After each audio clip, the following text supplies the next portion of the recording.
welcome to the Soap Dish, where we dish about the soaps.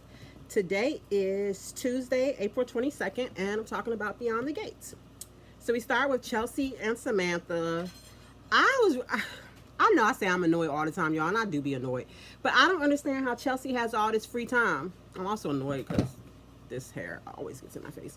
Why does Chelsea have all this time to help Samantha? I thought she was going to be busy with her purse line or whatever. Other than that, I wouldn't be mad about their scenes together. Except Chelsea, we've only seen Danny do one thing that's really overbearing as a mom, and that's when Chelsea was ready to eat a very small plate of appetizer style food, and Danny took like whatever the meat was off of the plate and said she didn't need the extra whatever. That was weird. I thought they were gonna have like a eating disorder model type of storyline, but we haven't seen any more of that. Other than that, Danny is a good mom. So I wish Chelsea didn't push back so hard about that. But anyway, then Kat comes in, and Samantha and Kat will both be like, yo, this is the move we need to make. Which is what Kat has been saying. Not me agreeing with Kat. What? But Chelsea finally gave in. Meanwhile, we see Ted and Nicole.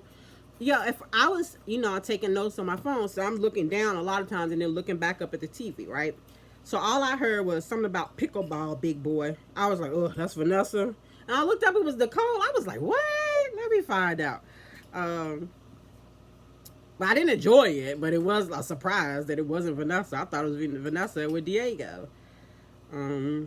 They just were flirting back and forth, planning their anniversary party. Pretty typical scenes for them. I know I should talk about Leslie, but I kind of had enough of Leslie. I'm going to skip her part. So we have Kat and Tomas. They're being flirty, and I'm giving him the side eye because he acts very into Kat, but he also acts very into Eva when they're together. And just as sincere with both of them. They're at Thomas's job. Tomas's job. Billy and Haley come in, and Kat is showing Tomas the video of last night, them singing and having fun and everything. And Bill and Haley was like, oh, what's that? It sounds like somebody turning up having a good time. Kat was like, yes, my Aunt Danny having a time of her life. She's in her comeback season. I was agreeing with Kat again. I was so happy she rubbed that in their faces. And they act like they were supportive, but we know they're going to talk shit about it later. Then Kat went back to annoying me in typical Kat fashion and said something after Haley had left to Bill with Tomas right there, implying that Tomas had been telling her about company business. And sure enough, then she was like, oh, I think I might have got you in trouble. Smiling in his face. I was like, that's not the move, girl. He's working for a living. He's not born into money. But then she left. He acted like he was cool with it. But then Bill was like, Tomas in my office. I was like, see? But then Bill used that as an opportunity to basically pressure Tomas into being on the advisory committee with the victims from the sexual harassment lawsuit. And wants Tomas to be on the committee as well, but to come back and report everything to him. And you can tell Tomas didn't want to do it, so I guess he kind of got a conscience. But Bill was like, you want to attract a partner. If you don't want to do it, such and such will do it. He hungry. And Tomas was like, nah, I'm your guy. I got it. And then later, actually, we see Tomas and Kat together again at Uptown, and she's like, oh, we should celebrate. I'm so happy for you. And she was like, you must be so excited. And she's smiling in his face. I was like, girl, look at his face. Do he look happy? He don't look happy. He looks sad as shit. Like, I know you new to the relationship thing, but like, you should at least be able to read a smile from a frown. He was looking miserable, and I don't think he would open up to Kat anyway. I think he'll open up to Eva for that story. We have Danny and Andre doing what they do. He thought she was drinking. It was just water. We was both proud of Danny in that moment. Then she played photographer and took, like, I guess supposed to be sexy pictures of him. Andre don't really do it for me, but he was doing it for her. That's all that matters. They were cute. It was a little uncomfortable because I didn't know how far I was gonna go, and I kept looking. I look at the TV, then look at my daughter, look away. Look at the TV, look at my daughter, look away, because I didn't know what was gonna happen. But they took it right to the line. But it was clear that they had, did what they do. But I'm always happy when Danny's happy. she's talking about, you know, her fresh start. And I mean, even my daughter and I were both saying, like, Danny, we've heard this speech from you so many times. And usually when Danny makes that fresh start speech, that's when something bad happened to her. And I'm afraid that it's going to be Haley being pregnant. But speaking of that, I forgot to mention it earlier. Haley said it's still too soon to tell. If you don't miss your period, it's not too soon to tell. Technology is amazing. You can still pee in a cup, stick the stick in, and find out. Like, it's immediately after you miss your period, you can find out. Especially, they got money too. I'm sure she could do a, I don't know. I'm sure she could find out if she really wanted to find out. I think she wants to get pregnant. She wants to cement that money. And Bill falling right into it, set up a college fund for a baby that don't even exist yet. But congratulations to them. I just worry about how it'll affect Danny.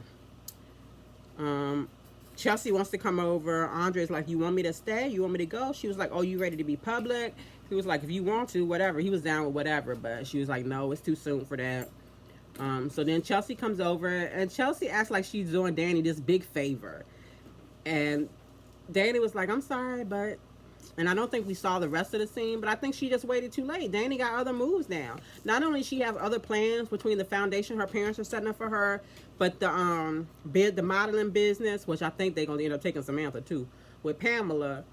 She also know that Chelsea don't want to work with her, and the way Chelsea presented it was not sincere. She should have been honest to be like, Kat wanted this. I wasn't sure about it, but we thought about it, and I would like us to have a healthier mother-daughter relationship, a working relationship. I think if she would have told the truth and appealed to Danny's heart, Danny would have said yes.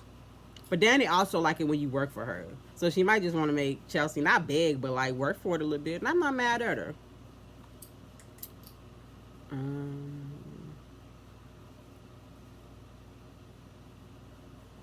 Yeah, that's all about I got. Because like I said, I could talk about Leslie, Sherry, but guys, it's me, Sherry. I could not stand to hear Nikisha telling my story. I don't know who this Leslie person she's talking about is. I've had quite a day. First, I buy my daughter, who I birthed from my womb, Eva, a new dress, and all she does is complain that I'm spending the money that I got from her father.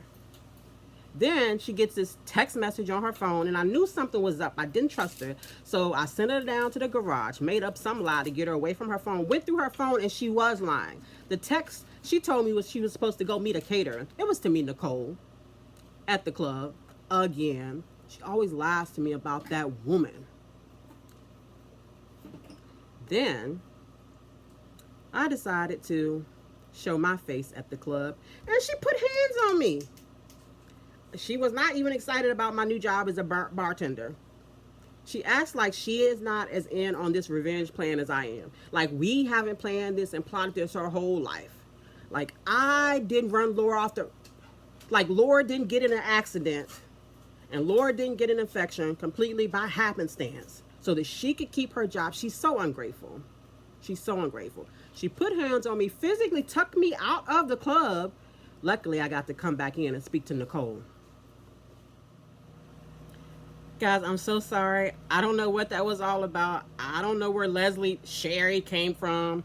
Thank you guys so much for putting up with that. I hopefully it'll never happen again. I'm still processing what happened. Thank you for watching with me, bearing with me, us.